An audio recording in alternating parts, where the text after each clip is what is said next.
Hey everybody, this is Kodak here, and welcome back to What Did I Just Watch, where I take a look at an episode of a show that's merchandise-driven and talk about what happened in it. And today we're taking a look at Stretch Armstrong Flex Fighters. Now, Stretch Armstrong Flex Fighters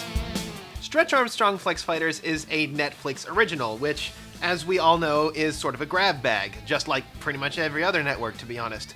You might get something like Voltron, or you might get something like H2O. It's really a mixed bag. Now, how does this one level out? Well, I'm not going to spoil the surprise. So, our episode opens with what is obviously a take on sort of an informational video establishing that where this city takes place is this sort of, LexCorp-style mega-corporation city that is run by a guy voiced by Will Wheaton, of all people. Charter City, the city of the future today. From this video, we transition to a train getting attacked by a super angry Goatsumon. Here's Johnny! So the super angry Goatsumon is then attacked by a blonde plastic man. Name's Stretch. Wanna guess why? I'd answer that question, but I don't think you'd like it. And wow, unlike Fruit Ninja, they literally have Robin as their main character. After Stretch subjects the monsters to more painfully bad one-liners... Attacking the trains during rush hour? Don't you know people have places to be? Stretch gets pinned and he has to be saved by a big guy dressed in red whose power, I guess, is the ability to use Luffy's Gear 3rd ability. And finally, we're joined by a guy who can stretch out his body like a flying squirrel and proves to be completely ineffective, other than mentioning the fact that this is not the first time they have fought Angry Goatsumon. So then they do this combo move where the red guy holds Stretch and Stretch is used like the rubber band of a slingshot, where the flying squirrel guy then hooks him around a truck and they use it to hurl it at the monster, which is kind of neat. And I guess that means that the red guy is strong enough to hurl a truck because he'd have to be in order to do that. But then, in the middle of this fight, we go to a flashback. Okay, was that the teaser trailer we just watched now? So, what happens is after this, we learn more about Stretch and Squirrel Boy. No sign of Gear 3rd in this. We learn that Stretch lives in a very well-off family, although he has a very overbearing father figure who demands lots of things for him to do, and Squirrel Boy lives in a very large family that, for some reason, has only one bathroom in the entire house. What the heck? Why is this train station so empty? Does Stretch have his own personal train stop or something?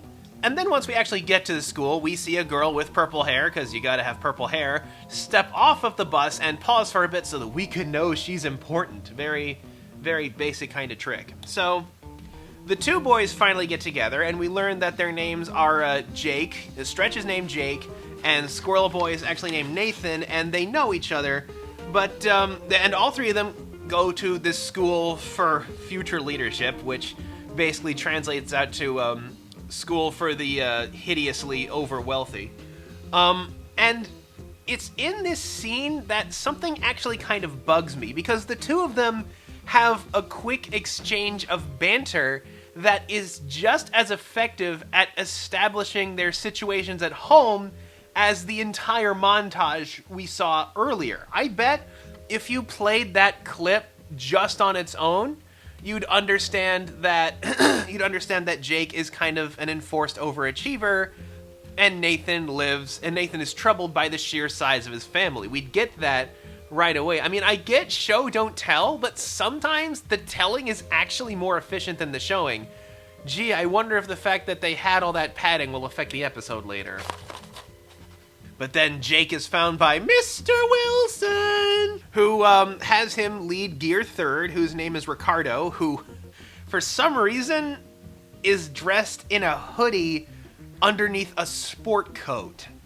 That's a new one. And they roll up the... He's rolled up the sleeves of the hoodie. Does that mean he's rolled up the sport coat in there as well? That's just weird. So Jake shows Ricardo around the school, and that goes about as predictably as you might expect. And then they are in a botany class with a teacher who I am surprised still has a job, because what he does is he lambastes Nathan for getting a B-. He like makes this whole scene out of humiliating Nathan, when just a few seconds before this, he was handing out C's to people. So even though Nathan got a better grade than a lot of the people in the class, he still is given flack for it.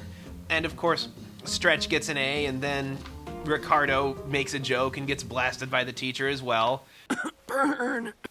I'm sorry, what? Burn. Burr? Burn. Bird? Burn. Myrrh? Burn. How? We don't want to leave you behind. Ha! Botany joke. So then we meet a scientist who works for Rook Industries, who's really angry that he just got sent a shipment of...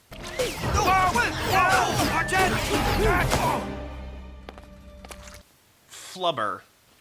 I wish the name was that unstupid. Instead, it's called Flexarium. Get it? So I guess because Nathan committed the crime of being there, he is tied in with Ricardo and Jake, who are forced to do a project together in order to catch Ricardo, who's the new kid, up. But Ricardo doesn't really seem to want to go along with it and suggests they have a little... fun? Jeez, dude. We could try being a little flexible. There's a lot more than meets the eye with you. People were paid money to write those kinds of lines, ladies and gentlemen. So, suddenly, parkour, for some reason. Even though it's established that they don't even really know what it is or how to do it, yet they're still somehow able to mirror's edge all over the place until, of course, they can't, and they randomly fall into the barrels of the radioactive flubber. And I can only assume Nathan, deliberately started this forklift, because that's certainly how it looks in the animation. Man, this place has some shoddy safety culture if people just leave their forklifts turned on all the time. So then they all get drowned by a wave of radioactive flubber and die. The end. I wish. No, instead security comes after them and Jake discovers he's become a Gum Gum Man. So of course security shows up and tells them to freeze, but then they run away and they commit petty theft and try to put on disguises while they're running away because that'll make them look less suspicious. And of course, during this chase scene, Ricardo gear thirds out of nowhere and Nathan Squirrel Boy is out of nowhere. And of course, after they escape, Jake says, oh, we need to lay low to figure out what our powers can do, and then immediately uses his powers again. I mean, it's not like they're running away matters or anything. I mean, security probably has some really good pictures of their faces, which they no doubt are able to take in this facility full of this top secret chemical, with a bunch of windows that leave everything completely exposed to the outside world, and has such little security that kids can parkour all over it. Actually, on second thought, they'll probably be fine, assuming the rapid mutations of getting bitten by a radioactive flubber doesn't cause them to melt into little Akira monsters. Meanwhile, the angry scientist also gets attacked by some of the radioactive flubber and mutates into our angry Gotsumon.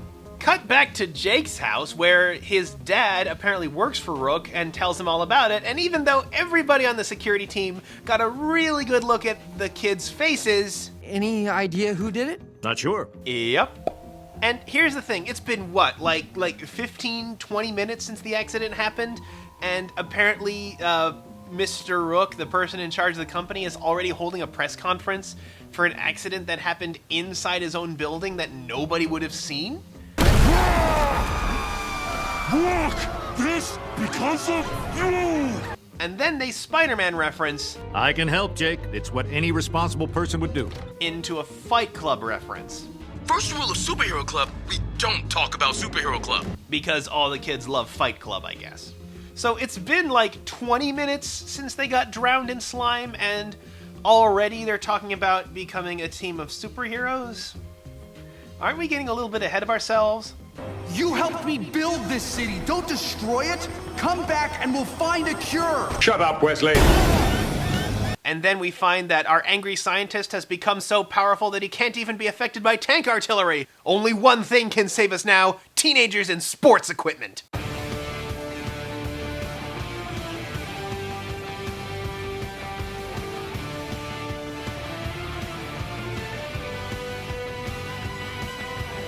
How did Ricardo know he had the physical strength necessary to catch a helicopter?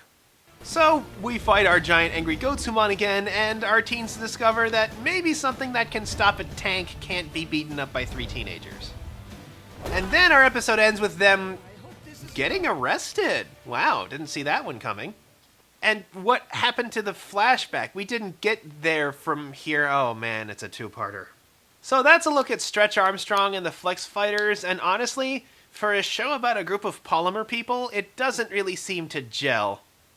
chemistry joke.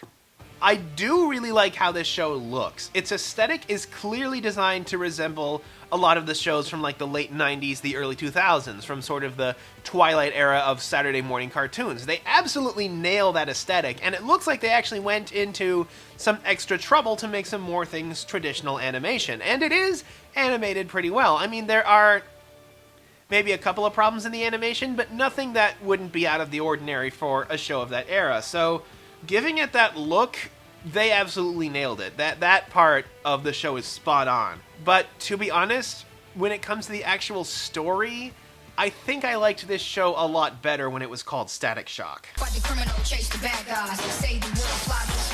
So Static Shock, for those of you who don't know, is a sort of spin-off DC show that takes place in a setting called the Dakotaverse. And what happens is, just like in this Stretch Armstrong cartoon, there is an accident where some teenagers get hit by some sort of mysterious industrial chemical. Only, in the case of Static Shock, it's not 3 kids, it's dozens of them.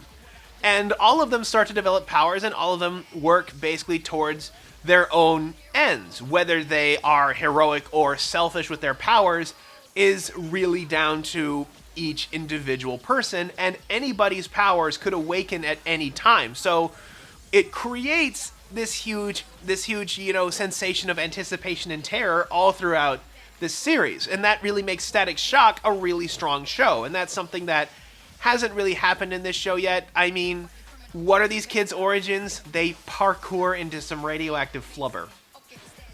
I mean, yeah, that sounds a little bit like the origin to Ninja Turtles as well, but the thing about Ninja Turtles is that after that, there are a few years that pass narratively where these people become a family, and it's more their unveiling and discovery of the outside world that really gets the ball rolling in this case. In this case, it feels like a lot of things were rushed together. Like, it takes half the episode for them to get hit by the flubber, and then after that happens, everything feels super rushed in what I think was an effort to have another big monster fight at the end of the episode, which was kind of at the cost of the story, because a lot of these events, which narratively should have taken place over a few days, feel like it instead happened narratively over the span of about half an hour, and I honestly don't buy it. And speaking of not buying it, this place where the chemical gets spilled looks too clean. It doesn't look like the kind of place where a company would be more than happy to risk an accident in an effort for greater profits. It looks way too clean and precise to allow an accident like that to happen or get out to the public. Aside from rote details like how one kid's an overachiever, another one lives with a lot of family members, and the other one's obviously a blowhard, like if they stripped Raven and Starfire out of the Teen Titans, I don't really have a feel for who these characters are supposed to be. I mean, for the most part, they kind of do stuff without a triggering motivation other than the plot demands it. Maybe that'll be made up for in episode 2. I might pick up episode 2 to watch it. Maybe it will help fix the problems with this first episode. But here's the thing about a lot of Netflix originals is that they don't, like, launch them weekly, one episode at a time. They slam them all out and say, go ahead and binge watch. So it's not like if a show has a tone problem that doesn't work and people give them feedback on it, they can fix that in later episodes. And that, I think, is one of the problems with the Netflix originals, because they slap out all of the episodes at once. There isn't a chance to fix them. So maybe I'll take a look at episode 2. I don't know if I'll do an episode about it, but I don't know if this show has me hooked the way that other things like Voltron might have had me hooked. So, Stretch Armstrong and the Flex Fighters. If you want to watch something that feels like things from the original 2000s, this show might do it for you. I am a huge fan of traditional animation. There is so much computer-generated stuff going around, or so much Flash-animated stuff going around, that it's nice to see some traditional animation for a change, and that is definitely fun. The change to traditional animation is definitely fun. If they could pick up on their choreography a bit, and if they pick up on the story, and particularly the characters, and make me feel about them, then I think they'll have a much better show on their hands.